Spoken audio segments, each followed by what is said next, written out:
இன்னைக்கு முன்னாள் முதலமைச்சர் ஐயா மு.க.ஸ்டாலின் அவர்கள் ஒரு அரசியல் விமர்சனத்தை எப்படி அரசியல் விமர்சனமா ஹேண்டில் பண்ணணுன்றத தெளிவா திமுகவோட, அதுவும் குறிப்பா அவரோட பையனுக்கு கிளாஸ் எடுத்திருக்காரு கல்யாண விழால. அப்ப அங்க தேடாதீங்க, மக்கள் மனசுல பதிந்திருக்கிறான். அது என்னையா உங்களுக்கு தானே பதில் சொன்னாரு, நீ என்னையா இப்படி சொல்ற அப்படின்னா, அது அவர் விஜய் சார் வச்சது அரசியல் விமர்சனம். அந்த அரசியல் விமர்சனத்துக்கு சரியான பதில் போய் கோப்புகளை பாருங்கள், அங்கே மு.க.ஸ்டாலின் இருப்பார் என்பது இது சரியான பதில். ஆனா உதயநிதி அண்ணன் போட்ட ட்வீட் இருக்குல்ல, செங்கல்பட்டு சேத்துப்பட்டு, இது அரசியல் தீர்வு கிடையாது, இது தனி மனித தாக்குதல். இப்போ புரியுதுங்களா? தனி மனித தாக்குதலுக்கும் அரசியல் தாக்குதலுக்கும் வித்தியாசம்.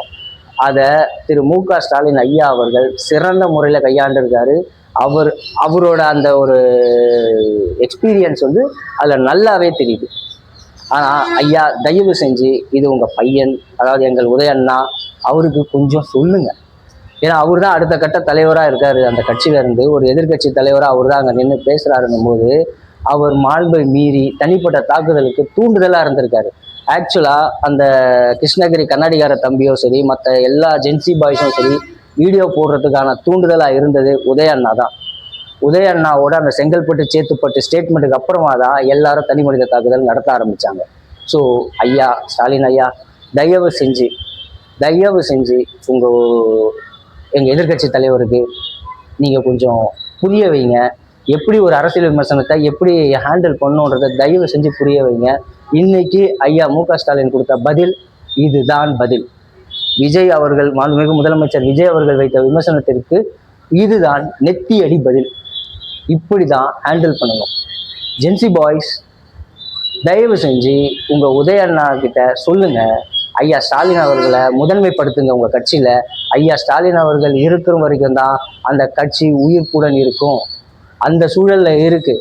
இப்போ ஐயா ஹேண்டில் பண்ண விதம் மாதிரி உதயநிதி அண்ணனும் ஹேண்டில் பண்ணியிருந்தாருன்னா நேற்று இவ்வளோ கலவரம், முந்தநேற்று இவ்வளோ கலவரமே கிடையாது.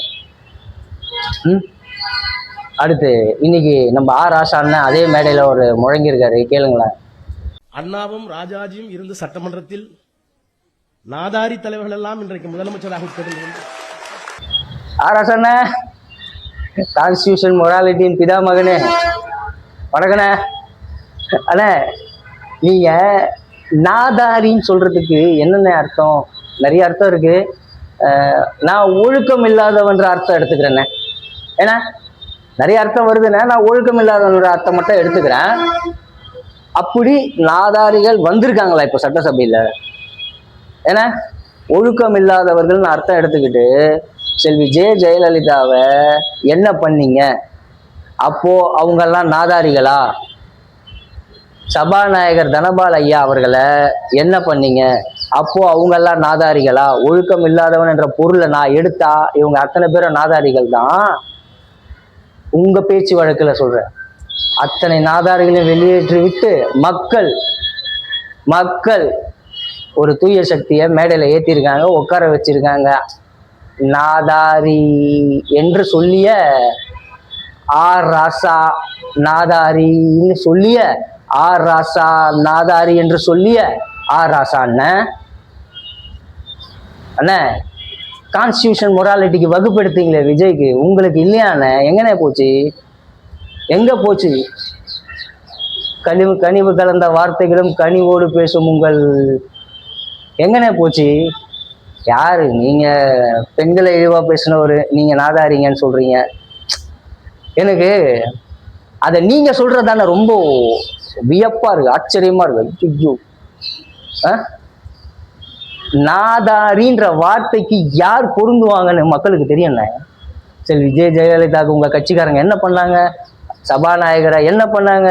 ஜெயன் பழகன் அண்ணன் எப்படி ஓடியாந்தாரு? எல்லாம் மக்கள் பார்த்துருக்காங்கண்ணே, எல்லாம் மக்களுக்கு தெரியும்.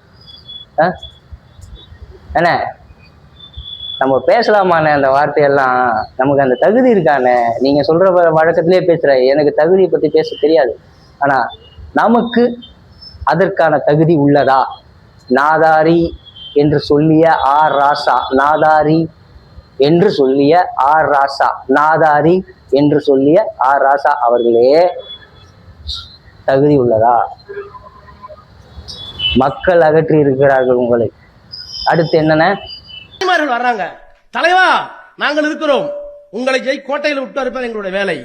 இன்னொருத்தர் வந்து தமிழ்நாட்டு மக்களுக்கு என்ன ஆயிற்று, வெக்கமா இருக்கு. ஐயா ஸ்டாலின் ஐயா, இவர் பேச்சை கேட்காதீங்க. இப்படிதான் படம் காமிச்சு உங்களை வீட்டுல உட்கார வச்சதே இவங்க தான்.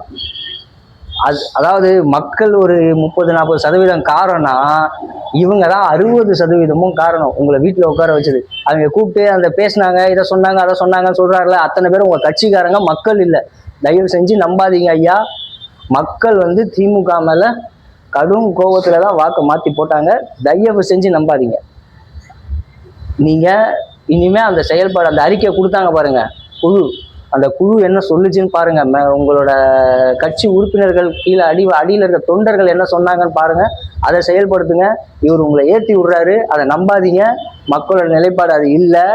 நீங்க கூட்டணிக்கு கன்சிடர் பண்றேன்னு சொல்லியிருக்கீங்க, பட் கூட்டணி கன்சிடர் பண்ணுங்க. கூட்டணி இல்லாம நீங்க தனித்து நில்லுங்க. அப்பதான் எனக்கே வந்து திமுகவோட வாக்கு சதவீதம் எவ்வளோன்னு தெரியும். நானும் பார்த்ததில்லை திமுகவை கூட்டணி இல்லாம. நான் இல்லை, யாருமே பார்த்ததில்ல, நீங்களே பார்த்ததில்ல. ஸோ திமுகவோட வாக்கு பலம் என்னன்னு நானும் பார்க்கணுங்க ஐயா. தனித்து நில்லுங்க, அதுல எந்த பிரச்சனையும் இல்லை. ஆனா இவர் சொல்றதை கேட்காதீங்க. மக்களோட பெரும்பாலான மக்களோட எண்ணம் அது இல்லை. அது உங்க கட்சிக்காரங்க. நீங்க கொடுத்த எல்லா சலுகையும் போனது உங்க கட்சிக்காரங்களுக்கு, மக்களுக்கு இல்லை. எல்லா மக்களுக்கு வந்திருந்தா நீங்க தான் முதலமைச்சராக இருந்திருப்பீங்க, எந்த வித மாற்று கருத்தும் இருந்திருக்காது. தயவு செஞ்சு அண்ணன் சொல்றதை கேட்காதீங்க. யாரு? நாதாரி என்று முழங்கிய ஆர் ராசா அண்ணன், நாதாரி சொல்லிய ஆர் ராசா அண்ணன், நாதாரி சொல்லிய ஆர் ராசா அண்ணன், நாதாரி சொல்லிய ஆர் ராசா அண்ணன் பேச்ச கேட்காதீங்க ஐயா. நீங்க வந்து இன்னைக்கு நீங்க கொடுத்த அந்த அரசியல் விமர்சனத்துக்கு வந்து நீங்க கொடுத்த அந்த தாக்குதல் வந்து 100% ரைட், 100% ரைட் ஐயா. Salute for. அப்படிதான் இங்க அரசியல் நடக்கணும்னு நானும் எதிர்பார்க்கிறேன். ஸோ அடுத்து இன்னைக்கு முன்னாள் அமைச்சர் ஏவாவேலு அவர்கள் வீட்டில் ரெய்டுனா லஞ்ச ஒழிப்புத்துறை சோதனை செய்கிறாங்க. அதுக்குள்ள என்ன உள்ள ஏவாவேலு அண்ணங்கிட்ட இருக்குன்னு தெரியல.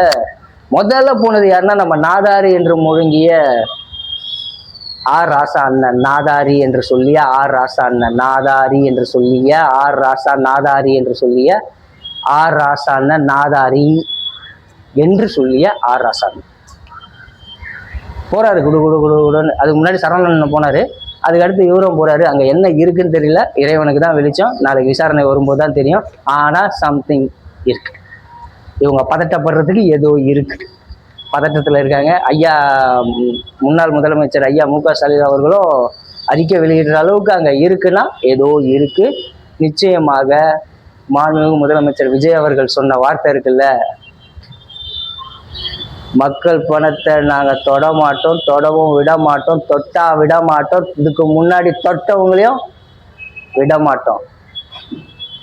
இப்படி ஒரு ஸ்டேட்மெண்ட்டை சொல்றதுக்கு தமிழ்நாட்டில் ஒரு முதலமைச்சரும் வரல. அதனாலதான் அவரை நாங்க முதலமைச்சர் ஆக்கியிருக்கோம். அப்புறம் மக்களே, இது என்னோட பர்சனல் இதுவே.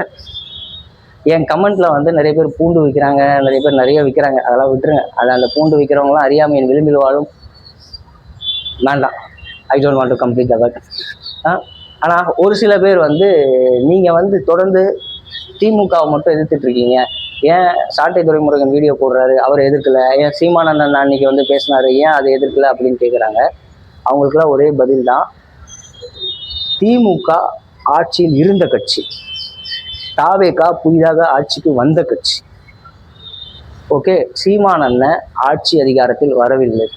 அவருடைய விமர்சனங்கள் அத்தனையும் ஏற்புடையது. அதற்கு ஆட்சியில் இருப்பவர்கள் பதில் சொல்லிதான் ஆக வேண்டும்.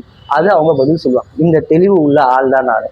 சாட்டை துரைமுருகன் அண்ணன் வந்து நம்ம ஜெயிச்சதுக்கே, டிவிக்கே ஜெயிச்சதுக்கே அண்ணனோட பங்கு பெரும் பங்கு. ஸோ அண்ணன் எதுக்கு தொந்தரவு பண்ணிட்டு, அண்ணன் இன்னும் நமக்காக வேலை செய்யட்டுமே. ஆனால் சீமானந்தன் மேலே தனிப்பட்ட முறையில் எனக்கு இருக்கிற மரியாதை வேற. சீமானந்தன் எழுப்புகின்ற பல கேள்விகளுக்கு ஆட்சியாளர் பதில் சொல்லி தான் ஆகணும். அது அவரோட வேலை, அவர் பதில் சொல்லுவார். இல்லை அவரோட செயல் மூலமாக அதுக்கு பதில் சொல்லுவார். சீமானந்தனை எதிர்ப்பதற்காக நான் அரசியல் பேச வரல. ஏற்கனவே இங்கே இருந்த மக்களை, ஏற்கனவே இருந்த இங்கே பண்ண அக்குரமா இருக்குல்ல, அது எல்லாத்தையும் மறந்துட்டு இந்த ஆட்சியில தான் நடக்கிற மாதிரி ஒன்றை கிரியேட் பண்ணும்போது தான் இந்த ஆட்சியை காப்பாற்றணும், இந்த ஆட்சியை நம்ம உருவாக்கிய ஆட்சியை ஸ்டெபிலிட்டி இல்லாமல் பண்ணுறதுக்கு முயற்சி நடக்குதுன்னு போது தான் நம்ம வீடியோ போட வந்திருக்கோம். சீமானந்தன் எதிர்க்கு கேட்குற கேள்விகளுக்கு ஆட்சியாளர் பதில் சொல்ல வேண்டும், அது அவர்களின் கடமை. சீமானந்தனை விமர்சிப்பது என் வேலை இல்லை, அது அந்த கமெண்டில் கேட்ட நண்பர்களுக்கான பதிவு இது. மேலும் சில நண்பர்கள், அதாவது நான் பொதுவான ஜனம், நான் தாவேகாவுக்கு ஓட்டு போட்டேன், ஆனால் தாவேகா இப்படி பண்ணுறது எனக்கே ஒரு மாதிரி இருக்குது, இது 40 நாளில் ஆனதே எனக்கே ஒரு மாதிரி இருக்குது, அப்படிலாம் ஒரு வேஷம் போட்டுக்கிட்டு ஒரு கூட்டம் சுற்றுது, ஃபேக் ஐடியில் மட்டும்தான் சுற்றுது. அந்த கமெண்ட் போடுற ஆளெல்லாம் நான் உள்ளே போய் பார்க்குறேன், 2 போஸ்ட் கூட கிடையாது. உள்ளே புதுசாக ஓப்பன் பண்ணி ஃபேக் ஐடி வச்சுக்கிட்டு அப்புறம் ரொம்ப நேரம் அந்த கமெண்ட்டில் அப்படியே டிஸ்கஷனில் போயிட்டே இருக்கேன் நான். சரி, ரொம்ப இதுவாக பேசுகிறாரேன்னு நம்ம ஒன்று பேசுவோன்ட்டு ஒரு டபுள் மைண்டில் பேசிட்டு போயிட்டே இருக்கும்போது ஃபுல்லாக தாவேக்கு அட்டாக் மட்டும் தான் தெரியுது. எதனாலும் எட்டி பார்த்தா பின்னாடி சூரியன் தெரிஞ்சுக்கிட்டே இருக்கு. தம்பிகளா இப்படி ஃபேக் ஐடியில் வந்து நரேட்டிவ் செட் பண்ணாதீங்க தம்பிகளா. சோஷியல் மீடியாவில் டிவிக்கு ஸ்ட்ராங்காக இல்லையோ, நீங்கள் ரொம்ப பெரிய ஸ்ட்ராங்குன்னு எங்களுக்கு நல்லாவே தெரியும். ஸோ மக்களே, இன்னைக்கு நடந்த ரைடு என்ன விஷயம் வெளியே வரப்போகுதுன்னு பார்ப்போம். ப்ளஸ் ஐயா ஸ்டாலின் அவர்களிடமிருந்து எதிர்க்கட்சி தலைவர், மாண்புமிகு எதிர்க்கட்சி தலைவர் உதயநிதி அவர்கள் நிறைய பாடங்கள் கற்றுக்கொள்ள வேண்டும். அரசியல் விமர்சனம் என்பது இப்படி தான் ஹேண்டில் பண்ணணும். இப்போ ஐயா கொடுத்த விமர்சனத்துக்கு இங்கேருந்து எந்த எதிர்கேள்வியும் கிடையாது. ஐயா சொன்னது 100% சரி, அதில் எந்த மாற்று கருத்துமே கிடையாது. இதை விஜய் சாரே ஒத்துப்பார். ஆனால் செங்கல்பட்டு சேத்துப்பட்டுன்னு பேசுறது அரசியல் மாண்பு அல்ல. அவரை தொடர்ந்து அவரை பின்பற்றும் ஜென்சி கிட்ஸும் அதே மாதிரி ஃபாலோ பவர் தான் இங்கே மிகப்பெரிய ஒரு நாகரிகமற்ற ஒரு அரசியலுக்குள்ள நம்ம போய்கிட்டு இருக்கோமோன்ற பயம் இருக்குது. அதை ஐயா ஸ்டாலின் அவர்கள் தலையிட்டு அதை சரி செய்யணும். ஜென்சி நீங்கள் எத்தனை வேணாலும் பேசுங்க, அரசியலோட இருக்கிறவங்க விமர்சனம் அத்தனைக்கும் இங்கேருந்து பதில் வரும். தனிப்பட்ட தாக்குதலை யாரும் இனி தொடர்ந்து செய்ய வேண்டாம், செய்யவும் கூடாது. நன்றி.